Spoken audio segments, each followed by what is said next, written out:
जय श्री राम साथियों, आज हम पढ़ेंगे आदिकाल के नामकरण के विषय में।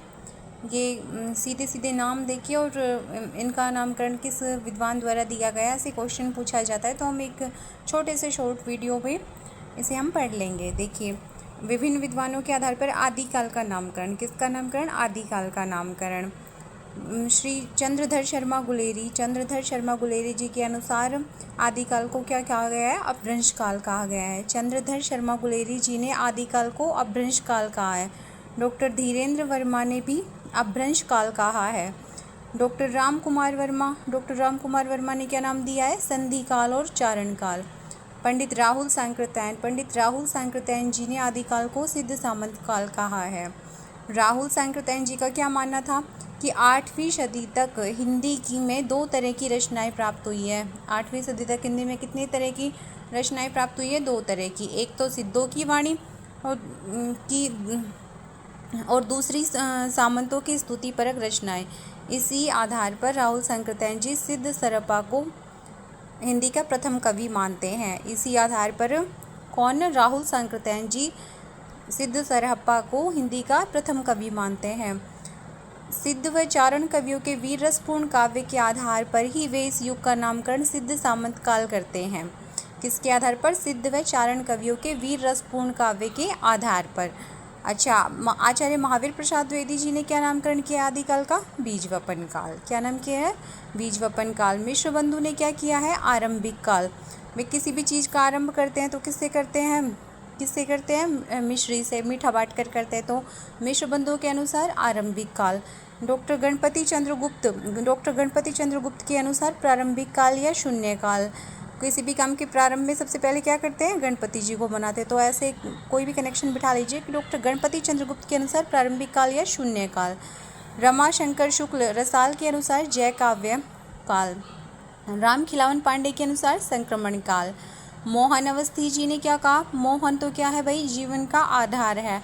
और राम क्या करते हैं? राम खेल खेल में ही जीवन के सारे संक्रमण दूर कर देते। तो राम खिलावन पांडे संक्रमण काल, मोहन अवस्थी आधार काल। आचार्य हजारी प्रसाद द्विवेदी जी ने क्या कहा है? आदिकाल कहा है। और यही जो है वो सर्वमान्य मत रहा। फिर जॉर्ज गियर्सन जी ने क्या कहा है? चारण काल कहा है। डॉक्टर रामचंद्र शुक्ल ने आदिकाल एवं वीरगाथा काल कहा है। और विश्वनाथ प्रसाद मिश्र ने वीरकाल कहा है। आचार्य हजारी प्रसाद द्विवेदी जी ने इस कालखंड को आदिकाल ही कहना उचित समझा, क्योंकि वे इस काल के साहित्य को अंतर्विरोधों का साहित्य कहते हैं। द्विवेदी जी के अनुसार हिंदी साहित्य के श्रोता के चित्त में यह भाव पैदा करता है कि यह कोई आदिम मनोभावन परंपरा विनिर्मुक्त अछूते साहित्य का काल है। यह बात क्या नहीं है? ठीक नहीं है। यह काल बहुत अधिक परंपरा प्रेमी, रूढ़िग्रस्त, सजग सचेत कवियों का काल था। यदि पाठक इस धारणा से सावधान रहे तो यह काल बुरा नहीं है। ये किसने कहा? ये सब हजारी प्रसाद द्विवेदी जी ने कहा। तो इसमें से आप वापस से मोस्ट देख लीजिए। कोई भी exam, first grade, second grade, DSSB, KVS, NVS, PGT, TGT, जिसमें भी हो ये क्वेश्चन, जिसमें भी हिंदी का साहित्य आता है उसमें ये क्वेश्चन जरूर पूछा जाता है। 1 लाइनर फैक्ट में पूछा जाता है। तो प्लीज़ आप इसे याद कर ले। श्री चंद्रधर शर्मा गुलेरी के अनुसार चंद्रधर शर्मा गुलेरी ने आदिकाल को क्या नाम दिया है? अपभ्रंश काल नाम दिया है। धीरेन्द्र वर्मा ने अपभ्रंश काल, चंद्रधर शर्मा और धीरेन्द्र वर्मा ने तो अपभ्रंश काल, राम कुमार वर्मा ने संधि काल व चारण काल, राहुल सांकृत्यायन जी ने सिद्ध सामंत काल, आचार्य महावीर प्रसाद द्विवेदी जी ने बीजवपन काल, मिश्र बंधु ने आरंभिक काल, गणपति चंद्र गुप्त ने प्रारंभिक काल या शून्य काल। आरंभ में क्या बांटनी है भाई? मिश्री बांटनी है। प्रारंभ किससे करना है? गणपति जी को मना के करना है। रमाशंकर शुक्ल रसाल जय काव्य काल। राम खिलावन पांडे संक्रमण काल। मोहन अवस्थी, मोहन तो क्या है? जीवन का आधार है, आधार काल। आचार्य हजारी प्रसाद द्विवेदी जी ने आदिकाल। जॉर्ज गियर्सन ने चारण काल। आचार्य रामचंद्र शुक्ल ने आदिकाल एवं वीरगाथा काल। और विश्वनाथ प्रसाद मिश्र जी ने क्या कहा है? वीरकाल कहा है। ठीक है।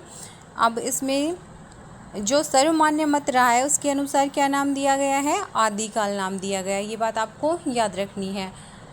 नागरी प्रचारणी सभा द्वारा हिंदी साहित्य का वृद्ध इतिहास के कितने खंड हैं?